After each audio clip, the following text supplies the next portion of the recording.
Bonjour, je suis Arthur Aumoide, j'ai 25 ans. Je suis auteur, plus précisément dans l'audiovisuel.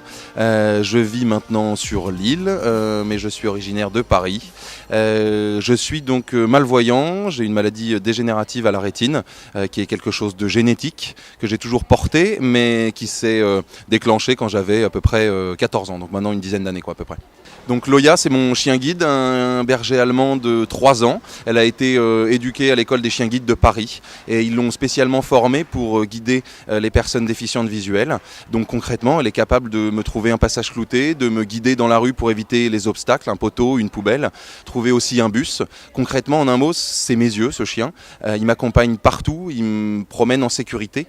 C'est juste une aide absolument nécessaire au quotidien pour avoir la plus grande autonomie possible. Je ne bouge pas. Monsieur, vous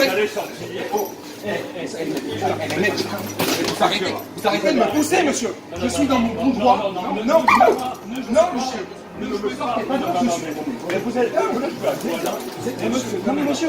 Appelez la police. Appelez la police. Donc Marseille, le 21 septembre, je venais d'arriver pour un simple week-end entre amis et on va faire quelques courses dans un magasin Monoprix. Malheureusement, une personne qui s'est présentée comme étant le directeur du magasin, quand nous étions en train de faire nos courses, nous a annoncé qu'il n'était pas possible d'accueillir les chiens dans son magasin et que c'était pour des questions d'hygiène, ce à quoi moi j'ai très simplement répondu que c'était un chien guide et qu'il avait tout à fait le droit de rentrer parce que c'est la loi qui le prévoit. Là, je vais vous montrer un des clients. Oui, très bien. Il a été donné par l'école des chiens. Très bien, monsieur. Qui est un chien Il a beau être chien guide, il reste chien pour des normes d'hygiène. Je ne peux pas l'accepter. On est quand même malheureusement souvent confronté à ces types de refus. Donc pour lever ce frein, on a normalement les documents nécessaires pour pouvoir rentrer en toute tranquillité dans tous les lieux qui reçoivent du public. Et malheureusement, ce monsieur n'a même pas souhaité juste jeter un œil à ce document. Et il est resté très ferme sur ses positions.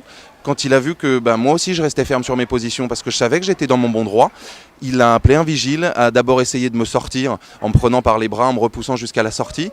Je me suis débattu et à ce moment-là, ils ont décidé bassement d'attraper le chien, de lui arracher le collier et de la raccompagner jusqu'à la sortie pour tout simplement arriver à leur fin, pensant qu'ils étaient complètement dans leur bon droit. Parallèlement, ils ont appelé la police. La police a rappelé, après analyse de la situation, et a annoncé au directeur du magasin que malheureusement, ce qu'il venait de faire était absolument illégal et qu'il avait l'obligation de me laisser rentrer. C'est pas un simple cas de refus, mais là cette personne-là a employé la violence, donc on va aller jusqu'au bout de cette histoire. À Lille, à Strasbourg, à Paris, en Bretagne ou à Bordeaux, il y a plein de déficients visuels qui vivent la même situation. Et moi ce que je veux aujourd'hui, c'est faire parler de la cause en général et d'interpeller le plus grand nombre, de sensibiliser le plus grand nombre à ce souci qu'on rencontre tous, parce que nos chiens sont très bien éduqués, mais maintenant il faudrait éduquer certains hommes pour qu'ils puissent simplement comprendre qu'on a le droit de rentrer. Alors la situation d'Arthur n'est pas isolée, c'est pas la première fois malheureusement que ça arrive, c'est même un peu trop fréquent. Nos maîtres de chiens guides sont régulièrement confrontés à des situations, alors heureusement la plupart du temps pas aussi violentes et radicales que ce qui s'est passé avec Arthur, mais en tout cas nos maîtres de chiens guides se voient régulièrement refuser l'accès dans certains lieux publics, la plupart du temps dans des commerces ou dans les transports. Nos familles d'accueil aussi sont confrontées à cette situation, ce qui est d'autant plus regrettable et illégal que la loi prévoit depuis 1987 l'accès à tous les lieux publics pour les maîtres de chiens guides et donc leurs chiens. Mais depuis 2014 aussi, cette loi est étendue aux familles d'accueil pour les chiens qui sont en éducation, donc mairie, école, n'importe quoi, mais également les commerces, également les transports, tout type de transport, y compris les transports aériens.